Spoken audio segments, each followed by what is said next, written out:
सुनाते, आप ध्यान से सुनना। देखो, नारायण के पुत्र हुए थे कौन? ब्रह्मा।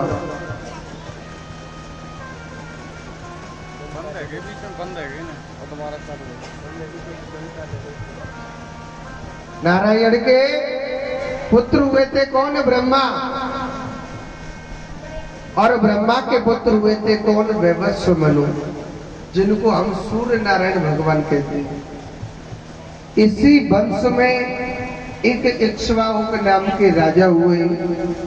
राजा इक्ष्वाकु भगवान का भजन करते थे, भगवान का चिंतन करते थे, मगर कहते हैं मैंने आपको बताया मनुष्य सबसे लड़ सकता है, मगर एक चीज से नहीं लड़ सकता। किससे? पता है कि नहीं? बताना पड़ेगा। वक्त से। मनुष्य सबसे लड़ लेगा, मगर अपने वक्त से नहीं लड़ सकता है। राजा इक्ष्वाकु भगवान का भजन करते थे, भगवान का चिंतन करते, उनकी पत्नी पर कोई भी संतान नहीं होती थी। और सुनो, उन्होंने 100 विवाह कर लिए थे, 100 शादी कर ली। पुत्र की किसी रानी पर नहीं होता था। एक दिन बड़े दुखी रहने लगे, और जब बड़े दुखी रहने लगे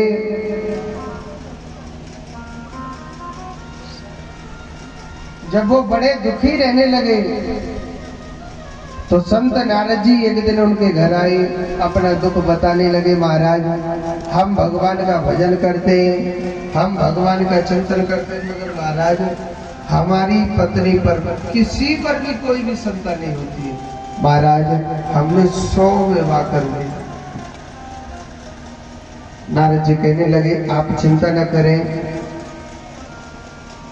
परमात्मा की कृपा से आपके घर में जरूर जरूर कोई ना कोई संतान होगी, आप चिंता न करें।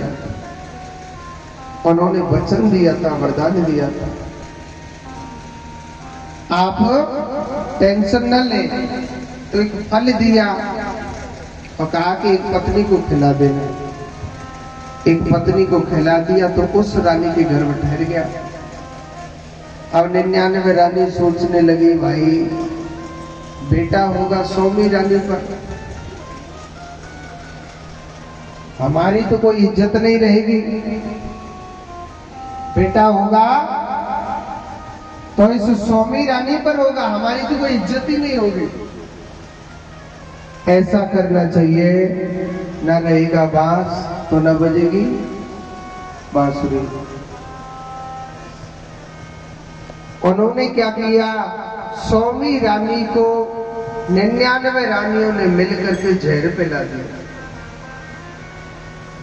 मगर कहते हैं कि जाको राखे साईं और मार सके न कोई, बाल न बाका कर सके जो जग मेरी हो। जिस पर मेरे भगवान की कृपा होती है उसे कोई भी नहीं मार सकता है। भगवान की दृष्टि कभी नहीं टूटनी चाहिए जिनकी।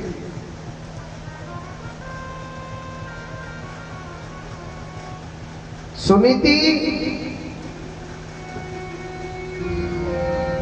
कहते हैं 99 रानियों ने मिलकर के जहर पिलाया, उस जहर के तेज के कारण वह गर्भ गिर जाता है, मगर उस बच्चे के हुआ कुछ नहीं था। जहर के तेज के कारण वो सकर सकर करके सांसें ले रहा था।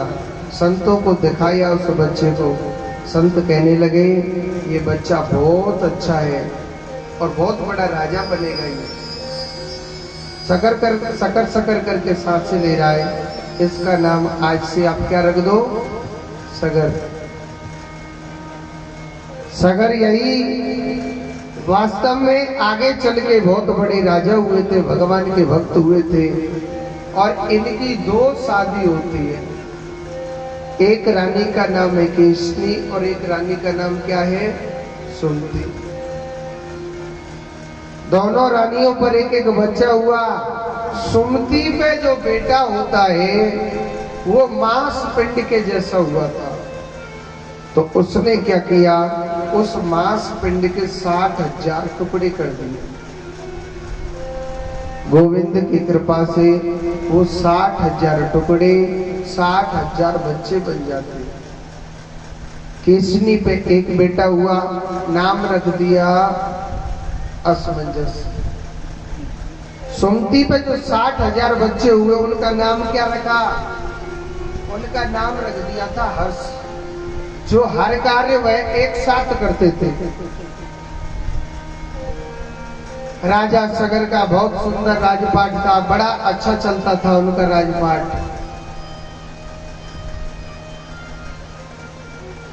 बड़ा सुंदर राजपाट अच्छा चलता था उनका। राजा सगर ने एक अश्वमेध यज्ञ किया, अपने 60,000 पुत्रों से कहा आप जाओ भगवान की तपस्या करो। देवराज इंद्र उनकी तरक्की को देख करके घबरा गया। मन में सोचने लगा कहीं ऐसा ना हो ये मेरे इंद्र शासन को भी जीत ले। उनका एक यज्ञ का घोड़ा था, उस यज्ञ के घोड़े को धरती के अंदर पाताल में कपिल भगवान के आश्रम में उस घोड़े को बांध के आज लिया था। 60,000 पुत्र सोचने लगे भाई हमारे यज्ञ के घोड़ा कहाँ चला गया। उन्होंने पूरी पृथ्वी को खोजा, कहीं नहीं मिला। और सुनो, धरती को खोदना स्टार्ट कर दिया। धरती को खोदते खोदते वो सीधे पाताल में चले गए और देखा कि कपिल भगवान के आश्रम में वो यज्ञ का घोड़ा बंधा हुआ है। तो कपिल भगवान से उल्टा सीधा बोलने लग रहे थे 60,000 पुत्र, आप कैसे संत हो, आप कैसे ऋषि हो, आप हमारे यज्ञ के घोड़े को चुरा करके लाए, आप हमारे यज्ञ के घोड़े को चुरा करके लाए, आप कैसे ऋषि हो, कैसे संत हो, आप तो पाखंडी देखते हो हमको।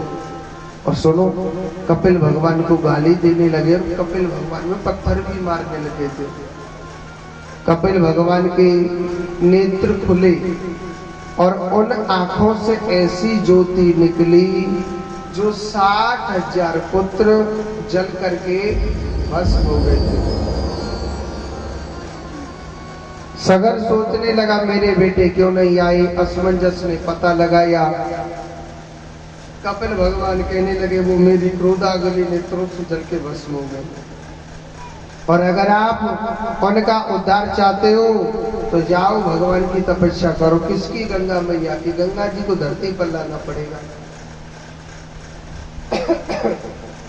गंगा जी को लाने के लिए बड़ी कठोर तपस्या करी। तपस्या करते करते तपस्या करते करते उनके पूरे शरीर पर दीमक लग गई और अंत में असमंजस की मृत्यु हो जाती है, मगर गंगा मैया नहीं प्रकट हुई। असमंजस के पुत्र हुए थे अंशुमान। गंगा जी को प्रकट करने के लिए बड़ी कठोर तपस्या करी। तपस्या करते करते इनके भी शरीर में दीमक लग गई और इनकी भी मृत्यु हो गई, मगर गंगा मैया नहीं प्रकट हुई। अंशुमान के पुत्र हुए थे दिलीप। इन्होंने भी बड़ी कठोर तपस्या करी। तपस्या करते करते तपस्या करते करते इनके भी प्राण निकल गए, मगर गंगा मैया नहीं प्रकट हुई। और दिलीप के पुत्र होते कौन? भागीरथ। बहुत से मनुष्य कहते ना कि महाराज हम भगवान का भजन करते, हम भगवान का चिंतन करते, मगर भगवान हमारी कभी नहीं सुनता। कहते कि नहीं कहते? ऐसा कभी नहीं सोचना चाहिए। मेरा मुरली वाला हमेशा सोचता है।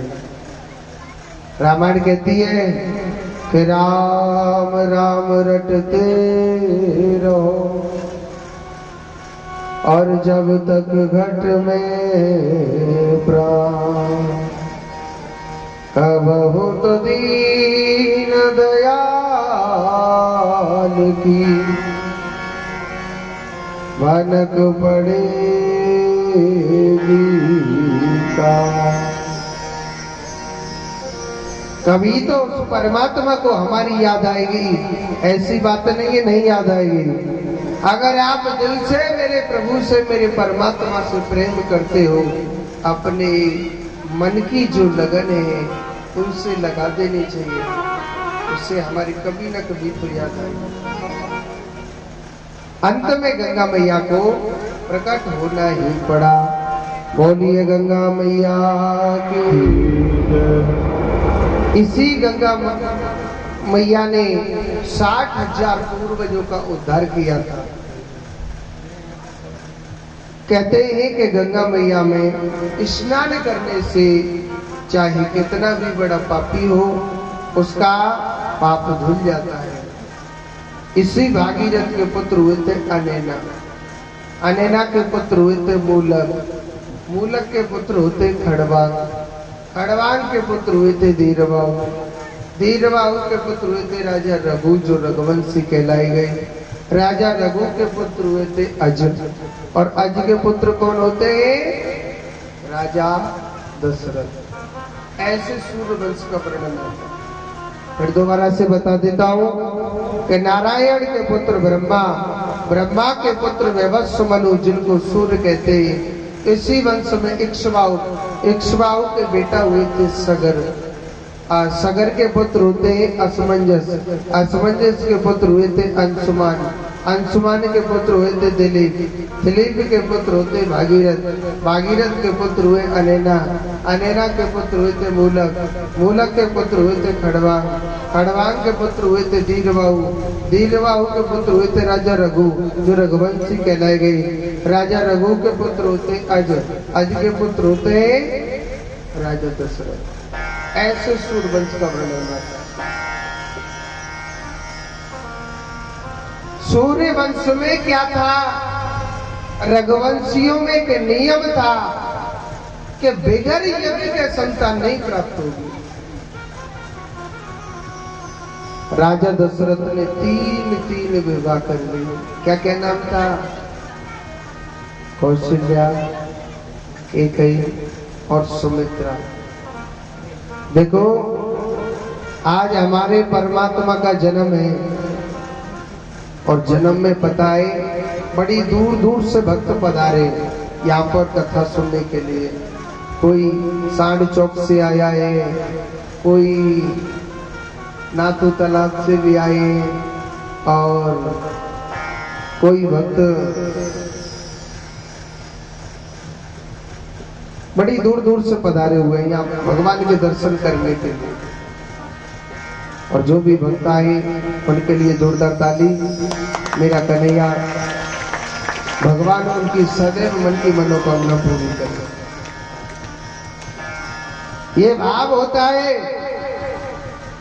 मन में, ऐसा भाव बन। देखो मेरा मुरली वाला किसी को कुछ देता है तभी मुरली वाले के पीछे भागते नहीं, कोई नहीं भागे। विश्वास करके देखो मेरा कृष्ण देता है कि नहीं देता है। भगवान के लिए अपने आप को अर्पण करके देखो मेरे कृष्ण के लिए।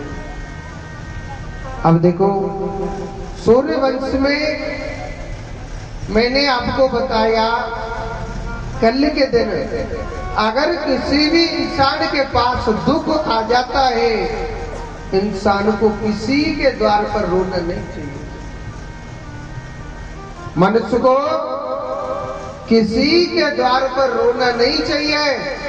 दो दरवाजे ऐसे हैं जितना रोना है इन दो दरवाजों पर रोना चाहिए। अपना दुख सुनाना है, अपना कष्ट सुनाना है, इन दो दरवाजों पर सुनाना चाहिए। जितना रोना है इन दो दरवाजों पर रोइए। पहला द्वार किसका है? भगवान का। वास्तव में अगर आप भगवान के दरवाजे पर रोगे, मेरे कान्हा के दरवाजे पर रोगे ना, मेरा जो कन्हैया है ना आपका दुख में जरूर दूर करेगा। अपना दुख सुनाना है, अपना कष्ट सुनाना है, अपनी चिंता सुनानी है ना, आप ना मेरे गोपाल को सुनाइए, मेरे कान्हा को सुनाइए, मेरे माधव को सुनाओ। और सुनो मेरा भगवान जरूर सुनेगा, मैंने देखा हुआ है।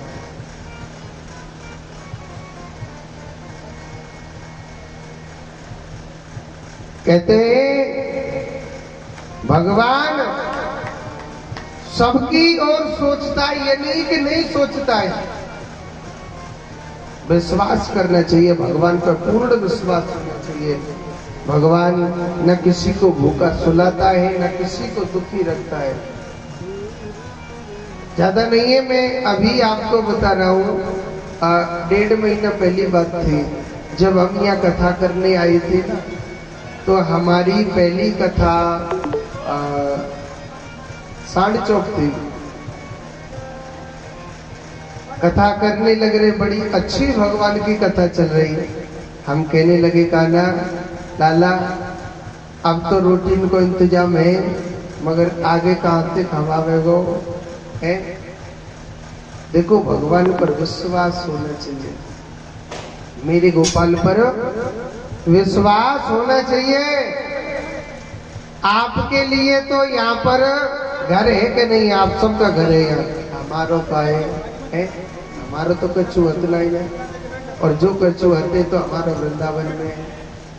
मगर हम कहने लगे, लाला कन्हैया तारी के बड़ी सेवा करवा रो, रोज दूध ते नारो, दही ते नारो, माखन खा रो।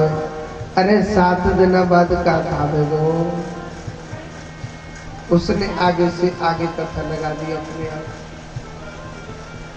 वहां से फिर और आगे कथा लगा दी, अपने आप आगे से आगे। वो अपने भोजन की, हम किसी को भोजन कर सकते हैं, हम किसे खिला सकते हैं, हम तो खुद के लिए नहीं, खाने के लिए। मेरे गोपाल पर विश्वास करना चाहिए। कल बताए ना, करते हो तुम कन्हैया मेरा नाम हो रहा, करने वाला है कृष्ण। विश्वास करना चाहिए।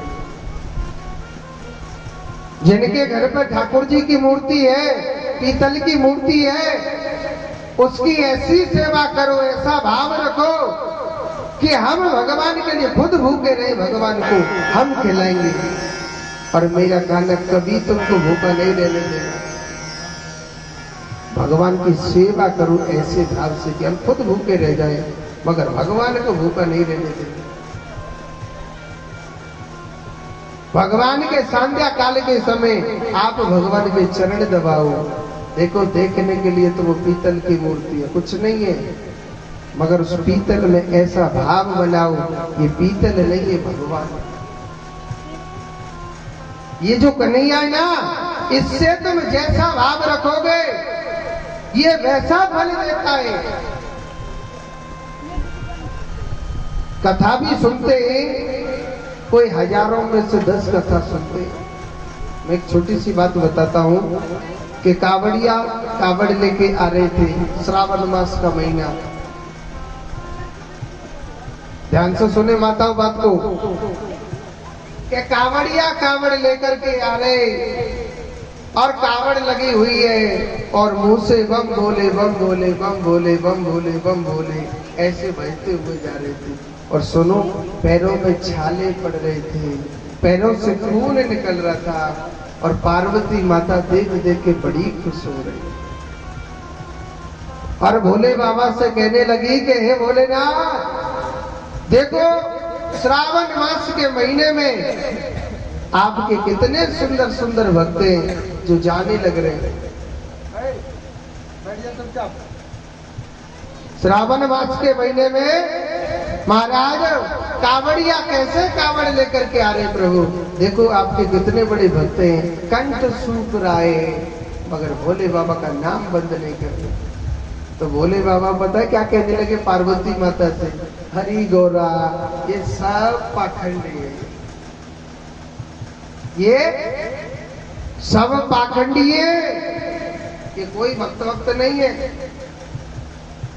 पार्वती माता को बड़ी बुरी बात लगी, महाराज आप ये क्या कह रहे हो?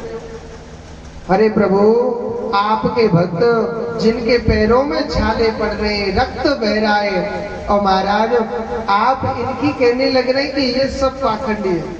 प्रभु ये मुझे अच्छी नहीं लग रही बात। बोले बाबा कहने लगे, छोड़ बोला, क्यों दुनिया की तरफ ध्यान देती है, आप बात को छोड़ो ना। पार्वती माता कहने लगी, नहीं प्रभु मैं नहीं छोड़ूंगी इस बात को, आपने बहुत बड़ी बात बोली है प्रभु। अब पार्वती माता तो बड़ी जिद्दी है, जब चीज के पीछे पड़ जाए फिर छोड़े। भोले बाबा कहने लगे मैं तुझे कुछ दृश्य दिखाता हूँ। तो एक बात बोलो, हमारे भोलेनाथ ने एक कोड़ी का रूप धारण किया था। काय को? कोड़ी का। कोड़ी किसे कहते हैं? जिसके पूरे शरीर में बीमारी रहती है, रक्त बह रहा है, बदबू मारने लग रही है, अनंत प्रकार का खून बहने लग रहा है। भोले बाबा ने कहा करो, एक कोड़ी का रूप धारण किया और पार्वती माता से कहने लगे कि हे गौरा, आप ऐसा करो, अपना एक सुंदर सा रूप बना लो। अब भाई वो तो देवी थी, वो चाहे जो रूप बना लो है। तो यहां से लेकर के ये लाडनू रोड है, इतनी दूरी पर गंगा मैया थी। गंगा जी बहने लग रही तो भोले बाबा ने वृद्ध स्वरूप धारण कर लिया, बुढ़ा, और कोड़ी का रूप धारण करके भोले बाबा तड़फड़ा रहे।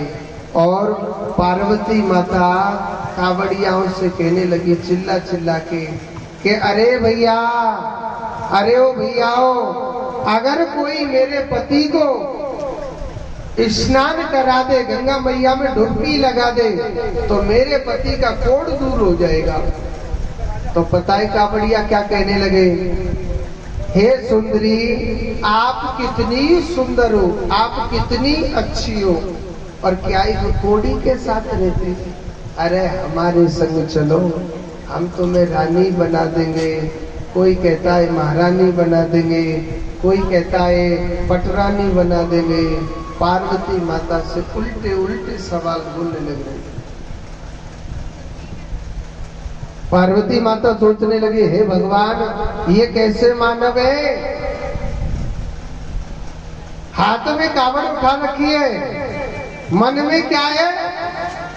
मन से, ऊपर के मन से कह रहे ओम बम भोले बम भोले बम भोले, और हृदय में पाप भरा हुआ है। पार्वती माता बड़ी गुस्सा में हो गई, कहने लगी, पार्वती माता को चिल्लाते चिल्लाते सुबह से दोपहर हो गई, दोपहर से शाम हो गई, शाम से रात्रि का समय हो गया।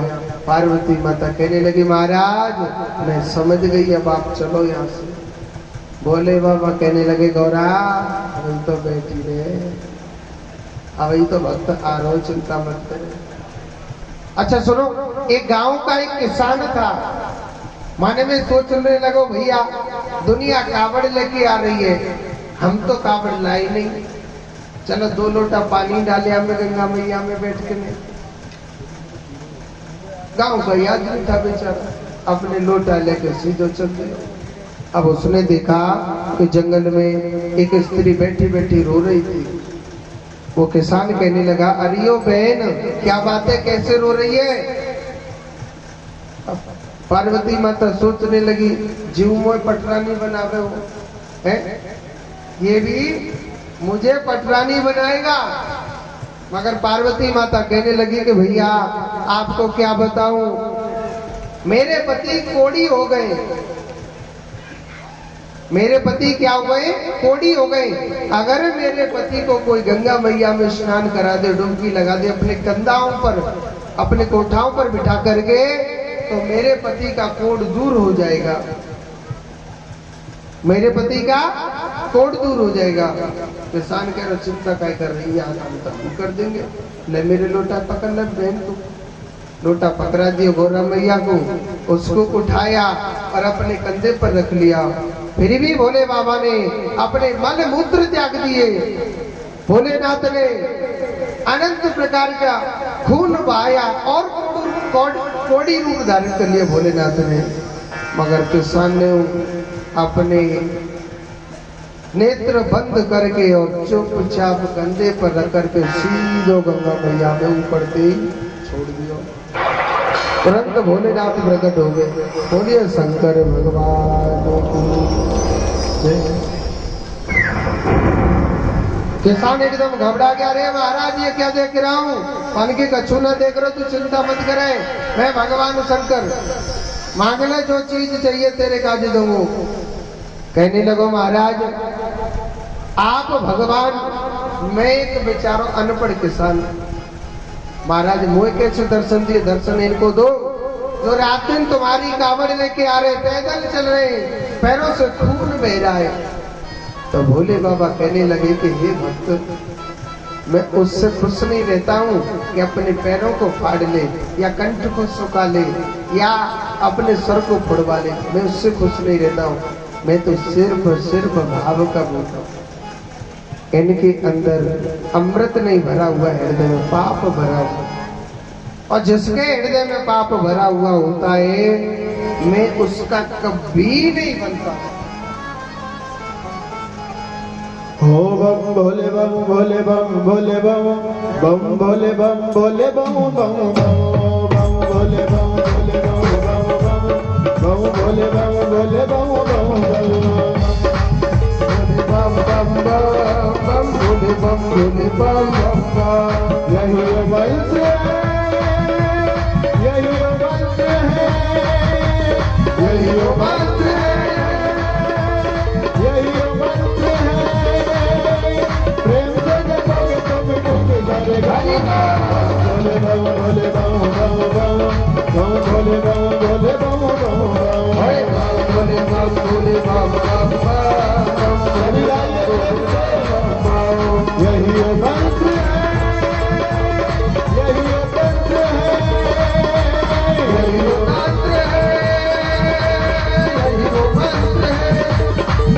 हो प्रेम से जगोगे तुम डूबे जाएगा। भोले बम भोले बम बम बम भोले बम भोले बम बम भोले बम भोले बम भोले बम भोले बम बम। अरे ताली तो बजा दो जोर से भैया। हरि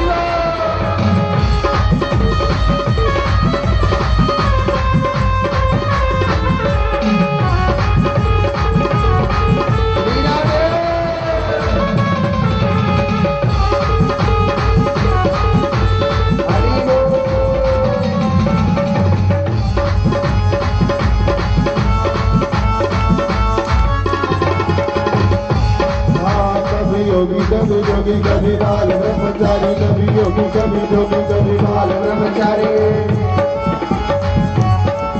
कभी योगी कभी जोगी कभी बाल ब्रह्मचारी, कभी आदेव महादेव त्रिपुरा, कभी संग कभी शंभो कभी भोले भंडारी। यही वो मंत्र है, यही वो तंत्र है, यही वो मंत्र है, यही वो तंत्र है।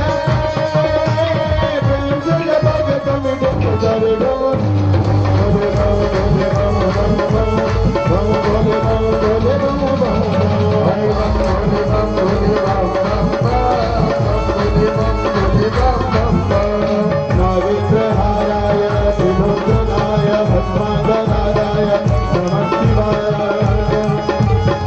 यही वो मंत्र है, यही वो मंत्र है,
भगवान की जय हो।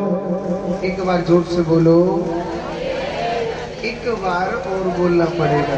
अरे आज तो माखन मिलेगा खावे को। आप सोच रहे हैं क्या कहते हैं, चावल के वो मिलते हैं ना, खील, क्या कहते हैं आप उनको? खीली बोलते हो आप? जो समझ जाइए वो ना मिलेगी आज। माखन मिश्री ले लो। तो ये हमारे जोड़ते बोलो राधे राधे। तो आज देखो भगवान की बड़ी दिव्य अलौकिक लीला, आज भगवान की बड़ी सुंदर लीला मेरे प्रभु की। तो देखो राजा दशरथ जिसने तीन विवाह कर लिए, पुत्र किसी भी रानी पर नहीं होता था, तो राजा दशरथ बड़े दुखी थे। और मैंने बताया कि अगर किसी इंसान के पास दुख आता है, दो दरवाजे ऐसे हैं, जितना रोना है अपना दुख सुनाना है, इन दो दरवाजे पर रोना चाहिए। पहला द्वार है भगवान का, और दूसरा द्वार किसका है? गुरु का। जितना रोना है अपने गुरु के आगे रो, अपना दुख सुनाना है अपने गुरु को सुनाना चाहिए।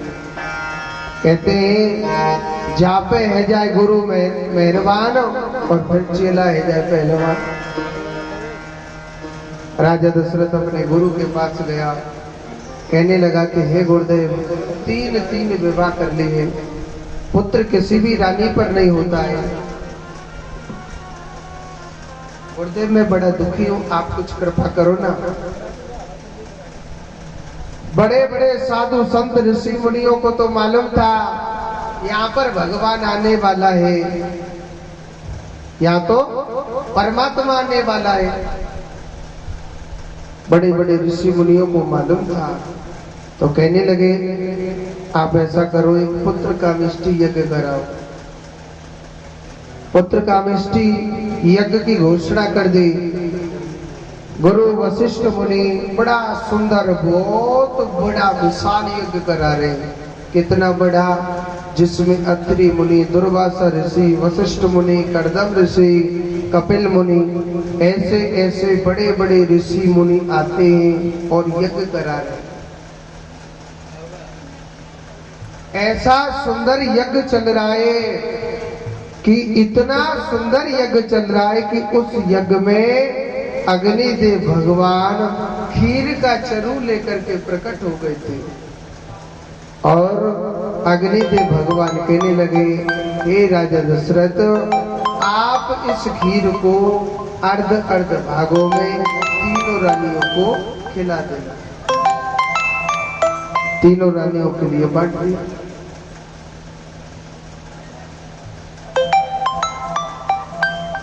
आप अर्ध अर्ध भागों में तीनों रानियों को खिला देना।